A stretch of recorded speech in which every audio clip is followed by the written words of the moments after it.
নমস্কার বন্ধুরা, গোপালের হেসেলে আপনাদের সবাইকে স্বাগত। আজকে আমি একটা কম্বো রেসিপি আপনাদের সাথে শেয়ার করব। এটাকে সকাল থেকে রাত পর্যন্ত যে কোনো সময়ের কিন্তু মেনু হিসাবে রাখতে পারেন। খুব কম সময় কম উপকরণে তৈরি হয়ে যাবে আর খেতেও কিন্তু অসাধারণ হবে। তাই চলুন সময় নষ্ট না করে রান্নাগুলো করে ফেলি। আজকে একটা দুর্দান্ত স্বাদের কম্বো তৈরি করব। সেজন্য নিয়ে নিয়েছি 1 কাপ পরিমাণ অড়হর ডাল। এই ডালটা 1 ঘন্টা জলে ভেজানো ছিল।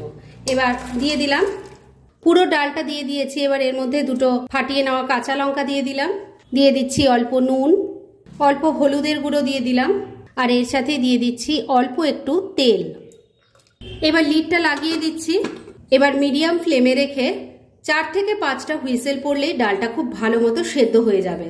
তাহলে ডাল এদিকে সেদ্ধ হতে থাক, অন্যদিকে চলুন এই ডাল তরকার সাথে একটা পরোটা তৈরি করব, স্পেশাল পরোটা। চলুন সেটা বানিয়ে ফেলি।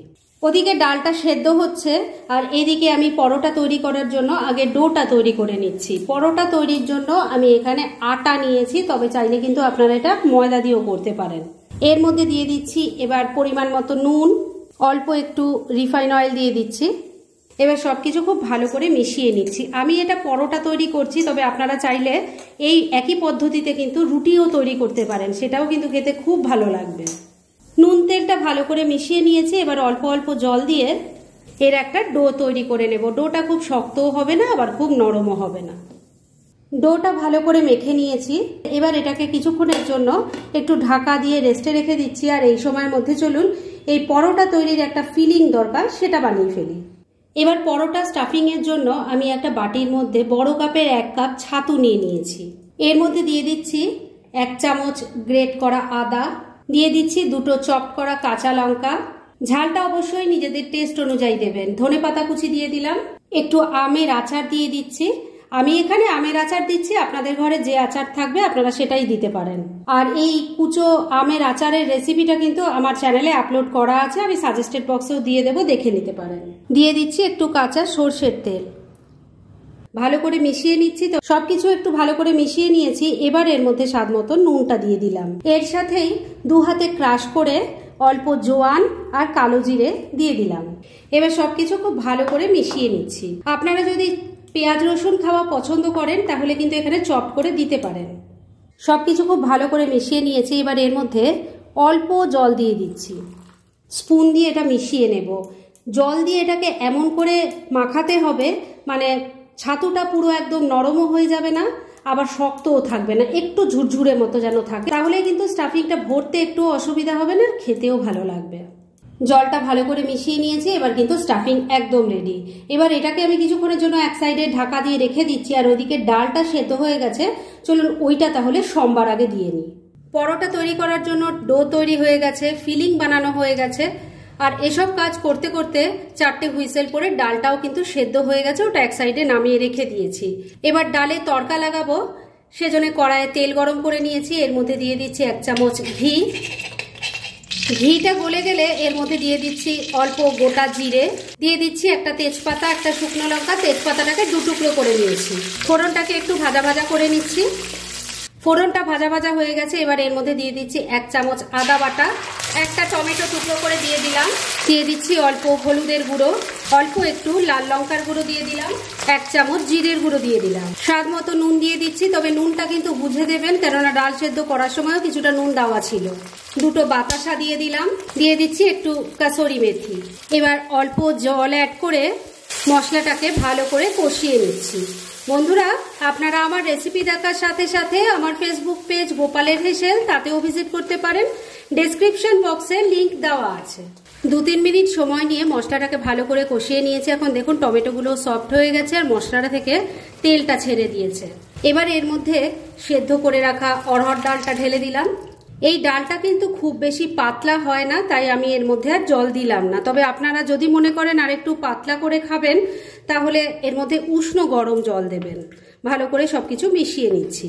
সবকিছু ভালো করে মেশানো হয়ে গেছে। এবার ফ্লেমটাকে লো আর মিডিয়ামের মাঝামাঝি রেখেছি। এই ফ্লেমে এটাকে 2-3 মিনিট রান্না করে নিচ্ছি। একদিকের ওভেনে ডালটা ফুটছে আর আরেক দিকের ওভেনে একটা তড়কা প্যান বসিয়েছি। তার মধ্যে সামান্য একটু তেল দিয়ে দিয়েছি।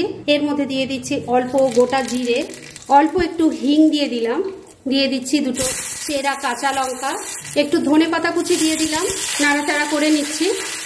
এবার গ্যাসটা বন্ধ করে দিলাম আর দিয়ে দিচ্ছি একটু কাশ্মীরি মির্চ পাউডার, মিশিয়ে নিচ্ছি। এটা কিন্তু গ্যাস বন্ধ করার পরই দেবেন, না হলে পুড়ে যাবে। তরকাটা এবার একদম রেডি। তরকাটা রেডি হয়ে গেছে, এদিকে ডালটাও ভালো মতো ফুটে গেছে।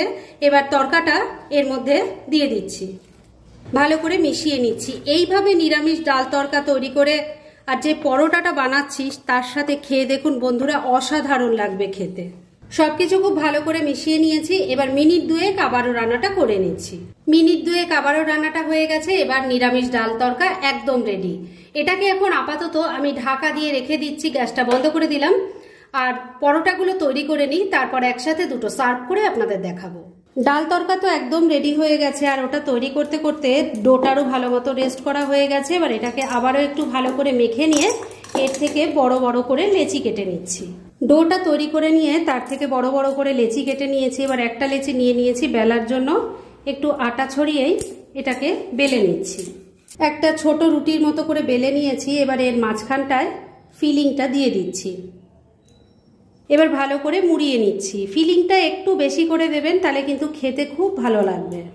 ভালো করে মুড়িয়ে নিয়েছি। এবার এটাকে আগে হাত দিয়ে প্রেস করে করে বড় করে নেব, যতটা সম্ভব বড় করা যায়, কেননা তাহলে ফিলিংটা চারিদিকে ছড়িয়ে যাবে, বেলার সময় আর ফেটে যাবে না। এবার এটাকে আবারও বড় করে বেলে নিচ্ছি। একটা পরোটা বেলা হয়ে গেছে, এটাকে তুলে রেখে দিচ্ছি। এভাবে আমি সবকটা পরোটা তৈরি করে নিয়ে তারপর নেক্সট স্টেপের দিকে এগোচ্ছি। সবকটা পরোটা পুর ভরে বেলা হয়ে গেছে। এবার একটা প্যান গরম করে তার মধ্যে একটা পরোটা দিয়ে দিয়েছি। এটাকে প্রথমে আগে উল্টে পাল্টে ভালো করে সেঁকে নিতে হবে। আর আগেই বলেছি যে এগুলো কিন্তু রুটি হিসাবে খেতেও কিন্তু ভীষণ ভালো লাগে, তাই রুটি করবেন না পরোটা সেটা সম্পূর্ণ আপনার পছন্দের উপর ডিপেন্ড করবে। পরোটাটা এপিট ওপিট করে ভালো করে সেঁকে নিয়েছি। এবার তেল দিয়ে দিচ্ছি। একটা পরোটা দেখুন উল্টে পাল্টে আমি ভালো করে ভেজে নিয়েছি। এগুলো কিন্তু একটু কড়া ভাজা হবে, তাহলেই কিন্তু খেতে ভালো লাগবে বেশি। যাই হোক, এবার এই পরোটাটা তো আমি তুলে নিচ্ছি।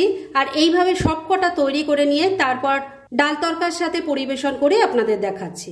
ফ্রেন্ডস, আমার আজকের এই দুর্দান্ত স্বাদের কম্বো রেসিপি একদম রেডি হয়ে গেছে এবং আমি সার্ভ করে দিয়েছি। ভীষণ ইজি একটা রেসিপি, কিন্তু খেতে ফাটাফাটি হয়।